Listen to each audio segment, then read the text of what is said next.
अपना मन मेरे ठाकुर के चरणों में लगाया। केवल जौ के बराबर सूंड बची थी, बस मरने ही वाला था। जैसे ही आधा नाम ले पाया, मेरा ठाकुर भोजन करने जा रहा था। और जैसे ही भोजन का ग्रास तोड़ा और मुंह में देने को हुआ ठाकुर, वैसे ही गज द्वारा लिया गया आधा नाम उसके कानों में पहुंचा, उस ग्रास को उसी थाली में छोड़ा, उठा और एकदम भागे। जो लक्ष्मी जी ने पकड़ना चाहा, लक्ष्मी जी बिल्कुल डोंट डिस्टर्बेंस, बिल्कुल अब इस समय बिल्कुल विघ्न मत करो, एकदम उठे। हमारे ठाकुर गरुड़ ने कहा, प्रभु अरे आप देर हो जाएगी, हम साथ चलते हैं, हम पर बैठ के चलो। ठाकुर ने कहा, गरुड़ आज जितनी मुझे जल्दी है उतनी जल्दी आज तुम भी मुझे नहीं पहुंचा सकते। गरुड़ को छोड़ दिया, पहुंचे और जब तक दूसरा अक्षर गज कहता तब तक मेरे ठाकुर ने ग्रह के ऊपर चक्र का प्रहार कर दिया और गज का उद्धार कर दिया। बोलो बांके बिहारी लाल की जय हो। गज का उद्धार कर दिया मेरे ठाकुर ने। एक भक्त ने संत से पूछा, महाराज एक बात बताओ। क्या? बोले प्रार्थना तो गज ने की थी। बोले हाँ, तो पहले तो उद्धार गज का करना चाहिए था, लेकिन उद्धार पहले ग्रह का किया। प्रार्थना करे कोई और फल किसी को मिले पहले, ये महाराज कहां का न्याय है? तो संत ने भगवान से प्रार्थना की, प्रभु एक बात बताओ, ये तो मेरी भी समझ में नहीं आई। अरे प्रार्थना तो गज ने की थी, आर्त होकर के पुकारा तो गज ने था, लेकिन आपने गज का बाद में उद्धार किया, पहले ग्रह का किया, इसका कारण क्या है महाराज? भगवान ने कहा, सुनो महाराज कारण क्या है। भगवान ने कहा, मेरे ठाकुर ने कहा, सुन लो ध्यान दे करके। अरे मैं भक्त का उद्धार उतनी जल्दी नहीं करता, मैं भक्त का उद्धार उतनी जल्दी नहीं करता जितनी जल्दी उसका करता हूं जो मेरे भक्त के पैर पकड़े हो। जिसने मेरे भक्त के पैर पकड़ लिए हो उसका उद्धार मैं अपने भक्त से भी पहले करता हूं, ये मेरा नियम है।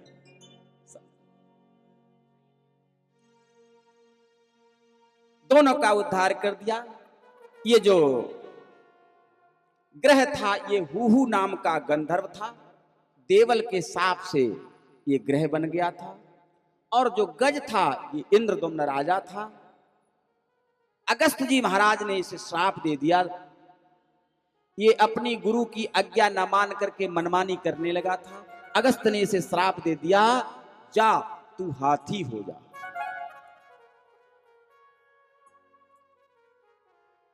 इस तरह भगवान ने गज और ग्रह का उद्धार कर दिया।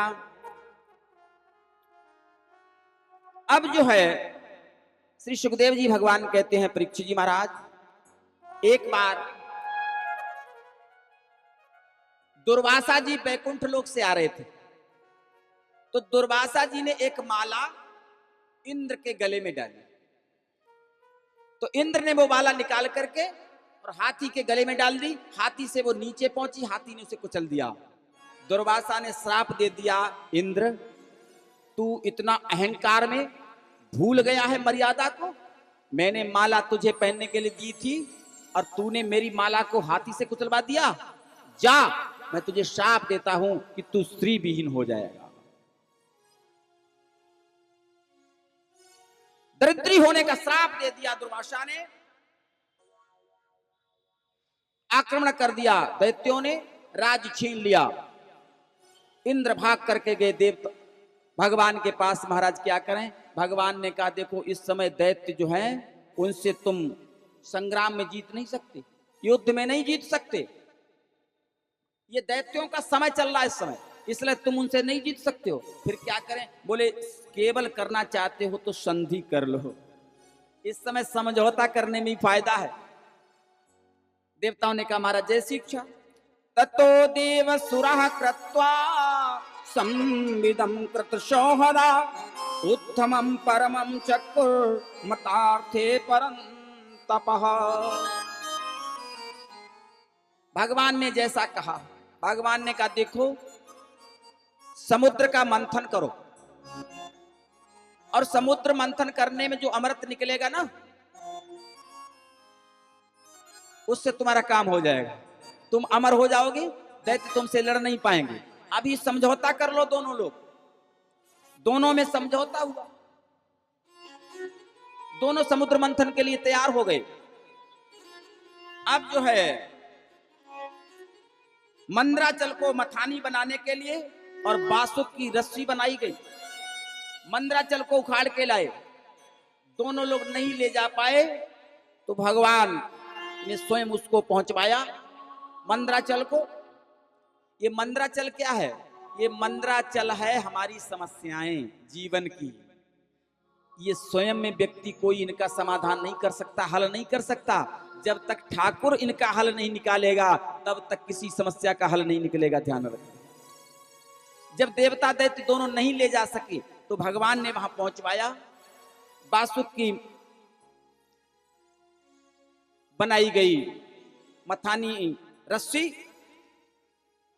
भगवान ने देवताओं से कहा था देखो देवताओं, दैत्य जो है उल्टा काम करेंगे, ध्यान रखना।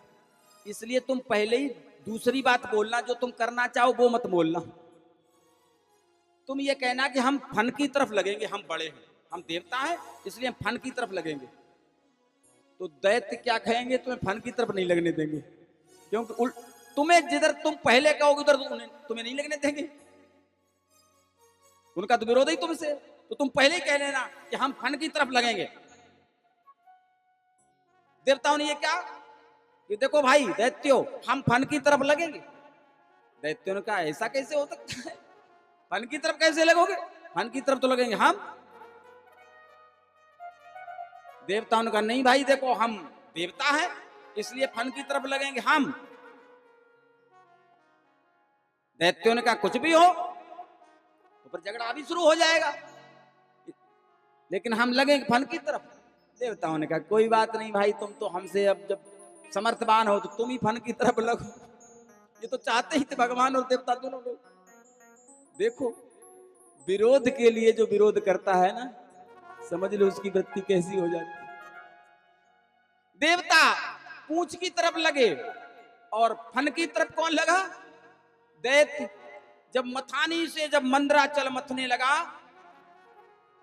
नीचे भगवान कच्छप का रूप धारण करके मंदराचल के नीचे अवस्थित हो गए। समुद्र मंथन प्रारंभ हो गया। तो जो बासुक से जब जो मंथन शुरू हुआ, तो बासुक जब फुसकार मारते थे तो सारी दैत्यों के शरीर पर पड़ती थी, तो सारे दैत्य बिल्कुल कोयले की तरह काले हो गए। दैत्य सब काले मिलेंगे थे। मैं व्यक्तियों की बात नहीं कर रहा हूं। दैत्य, क्योंकि जो बासुक की रस्सी थी ना, फन की तरफ लगे थे, तो जो फुसकार मारते थे बासुक, तो सब दैत्यों को शरीर पर आती थी, लेकिन लगे फन की तरफ, क्योंकि देवता को नहीं लगने देंगे ना। शुरू हुआ मंथन, शुरू हुआ तो सबसे पहले जो है विष निकला। क्या निकला? विष। ध्यान रखना, भागवत की कथा हमारे जीवन की कथा है। संसार को जब तुम मथोगे ना, संसार में जब घुसोगे तो कोई तुम्हें स्थान नहीं देगा। सब तुम्हें झुकाने की कोशिश करेंगे, सब तुम्हें मिटाने की कोशिश करेंगे, सब निंदा करेंगे, ईर्ष्या करेंगे, घृणा करेंगे। और जिसने ये सब पी लिया, जिसने इस विष को पचा लिया, वही महान हो गया। बोलो मीरा के साथ क्या नहीं हुआ? गोस्वामी तुलसीदास के साथ क्या नहीं हुआ? बनारस से गोस्वामी तुलसीदास को बेले पत्थर कंकड़ मार के भगा दिया गया था। किस महापुरुष के साथ क्या नहीं हुआ, जिसने इसको पचा लिया वही महान बन गया। जिसने इस अपमान रूपी विष को पचा लिया उसको महान बनने में कोई रोक नहीं पाया दुनिया में। समझ लेना, विष निकला, अब क्या करें, इसको कहां ले जाएं।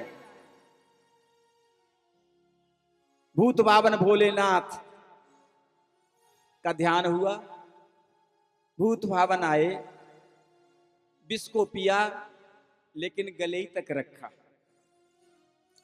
गले तक क्यों रखा भगवान ने विष को, मालूम?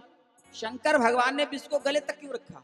देखो, ध्यान रखना भैया, अगर किसी से कोई तुम्हारी लड़ाई झगड़ा भी हो गया ना, ये तो कुछ बुरा भला भी कह दिया है ना, तो गले ही तक रखना, पेट में उसे मत ले जाना। जो पेट में उतार लेता है ना, तो समझ लो फिर वो गंदा हो जाता है। कहते नहीं इनके पेट में, हाँ गंदा है इनका पेट गंदा है। पेट को कभी गंदा मत करना, कंठ में ही रखना। बुरा भला किसी से कह देना, लेकिन पेट से किसी से घृणा मत मानना, पेट से किसी का बुरा मत सोचना, पेट गंदा मत रखना।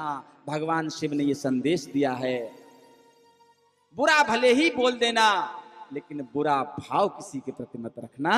ये भगवान शंकर का संदेश है। गले में रोक लिया, नहीं अंदर नहीं, विष अंदर कैसे। दूसरी कामधेनु निकली जो ऋषियों को दान कर दी गई।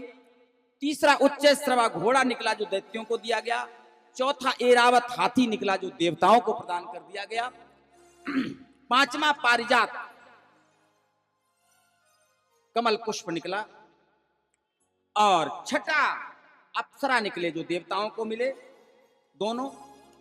सातवीं लक्ष्मी निकली जयमाला लिए हुए, और सीधा सीधा स्टेट जाकर के भगवान के गले में डाल दी और वो भगवान को मिली।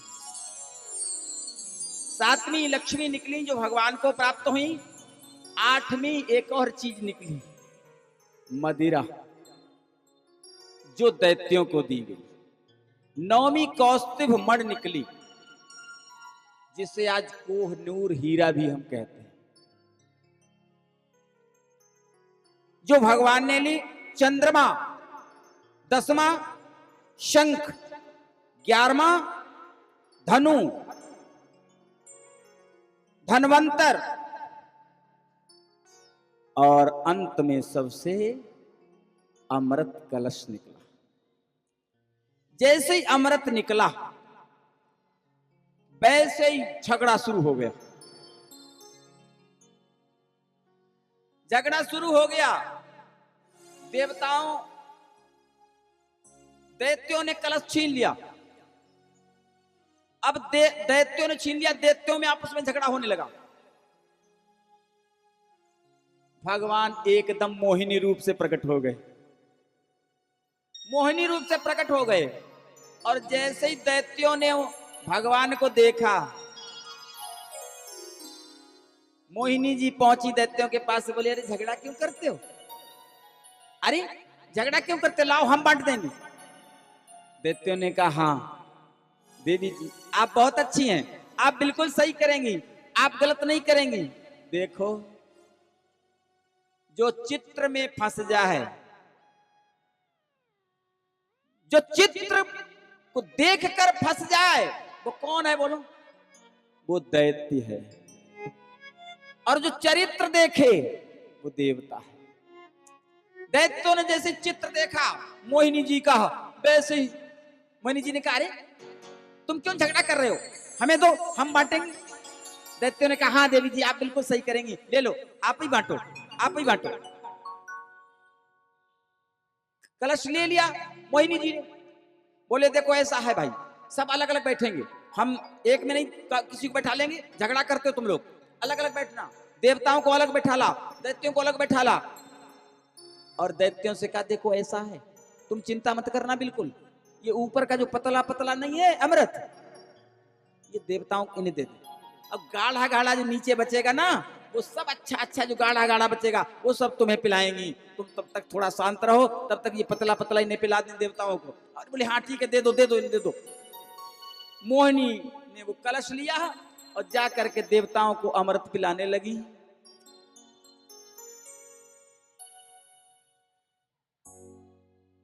राहु ने समझ लिया कि इसमें कोई छल है, जा करके सूर्य और चंद्रमा के पास बैठ गया। उन्होंने देख लिया, संकेत कर दिया, भगवान ने अपने चक्र से उसका सर काट दिया, लेकिन तब तक वो अमृत पी चुका था। झगड़ा प्रारंभ हो गया, देवता सब अमृत पी चुके थे, इसलिए वो अमर हो गए। दैत्यों की एक नहीं चली, देवता जो है विजयी हुए,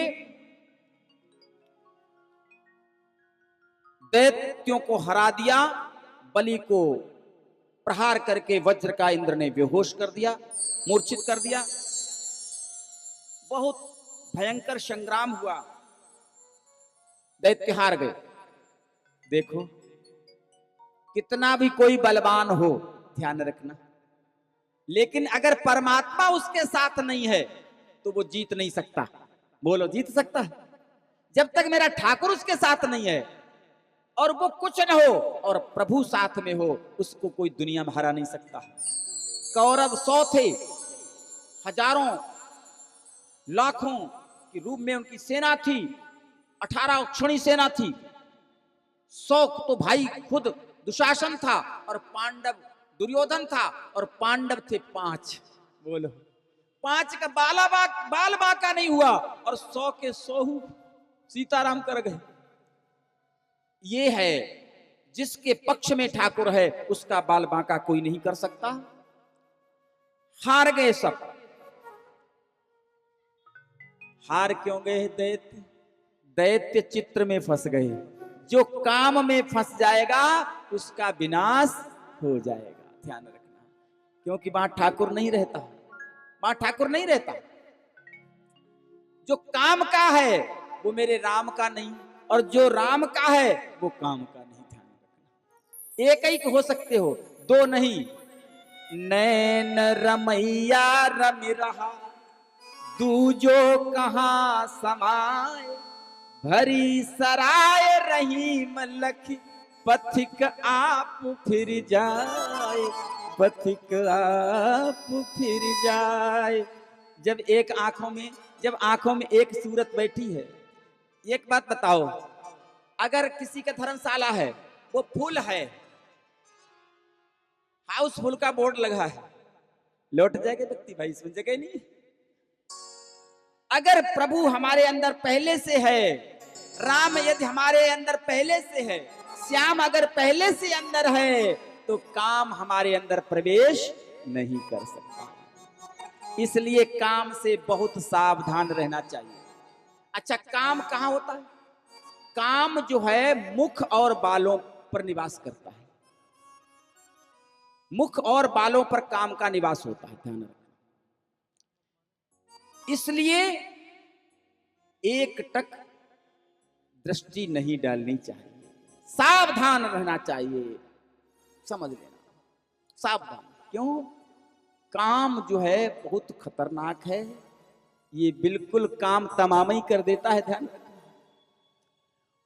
उलझ मत दिल बहारों से, बहारों का भरोसा क्या, उलझ मत दिल बहारों से, बहारों का भरोसा क्या, उलझ मत दिल बहारों से, बहारों का भरोसा क्या, उलझ मत दिल बहारों से, बहारों का भरोसा क्या, सहारे छूट जाते हैं, सहारे छूट जाते हैं, सहारे छूट जाते हैं, सहारे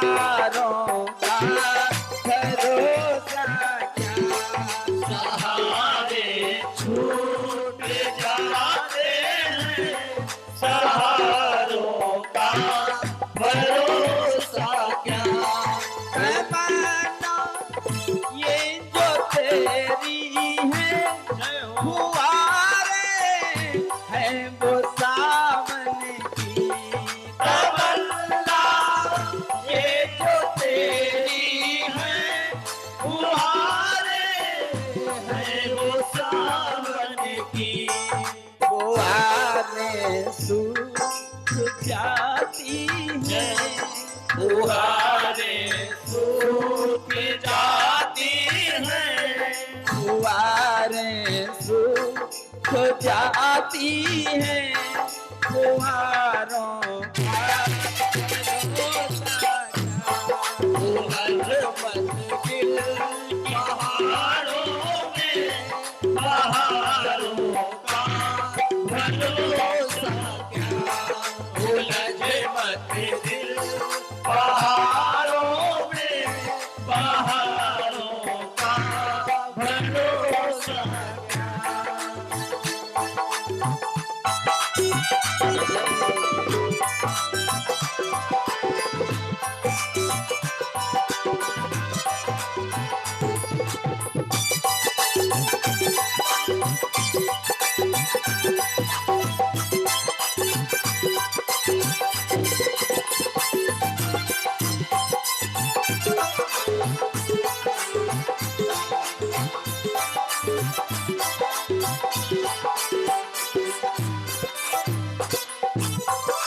रंगी में गुब्बारों पर ये दिल क्यों है फिदा होता।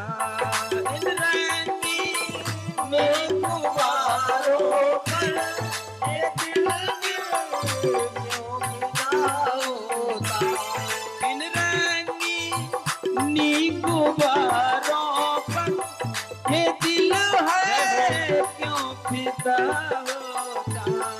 इन रंगी गुब्बारों पर दिल क्यों है फिदा होता। गुब्बारे फूट जाते हैं गुब्बारे फूट जाते हैं गुब्बारे फूट जाते हैं गुब्बारों का भरोसा क्या। उलझ मत दिल पहाड़ों में पहाड़ों का भरोसा क्या। उलझ मत दिल पहाड़ों में पहाड़ों का भरोसा क्या।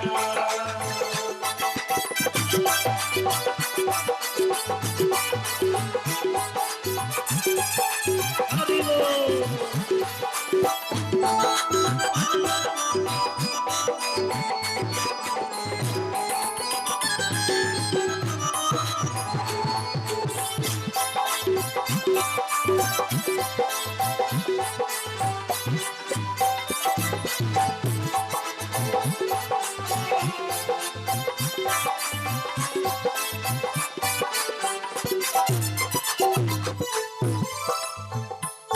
ये तेरा रूप रंग यौवन अंगारे से लगे मुझको। ये तेरा रूप रंगे यौवन अंगारे से लगे मुझको। ये तेरा रूप रंग यौवन अंगारे से लगे मुझको। ये तेरा रूप रंगे यौवन अंगारे से लगे मुझको। अंगारे आग बन जाते अंगारे राग बन जाते अंगारे आग बन जाते अंगारों का मत दिल पहाड़ों में पहाड़ों का भरोसा क्या उलझ मत दिल बहारों में बहारों का भरोसा क्या उलझ मत दिल बहारों में बहारों का भरोसा क्या बहारों का भरोसा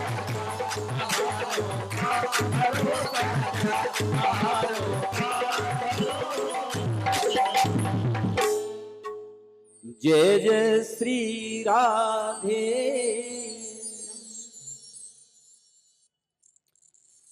इस तरह समुद्र मंथन के द्वारा देवताओं को भगवान ने अमर कर दिया। बलि को मूर्छित कर दिया था वज्र प्रहार करके, सारे दैत्य हार गए। बलि मरणासन्न हो गए। बलि के गुरु शुक्राचार्य जी पहुंचे बलि के पास और संजीवनी औषधि से जो है उनको जिला दिया।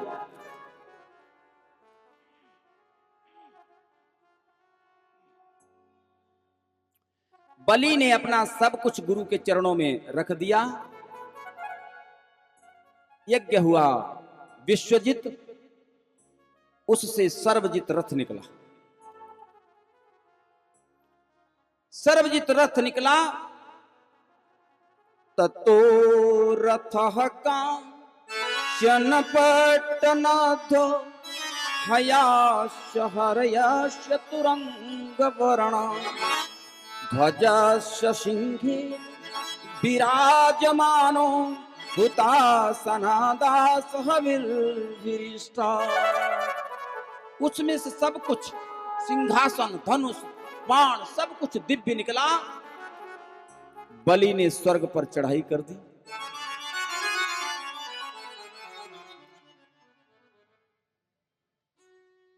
सब कुछ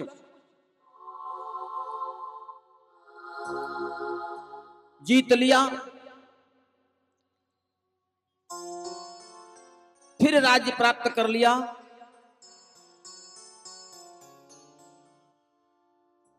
कश्यप की पत्नी दिति ने कश्यप जी से कहा, महाराज एक बात बताओ, अब हम क्या करें?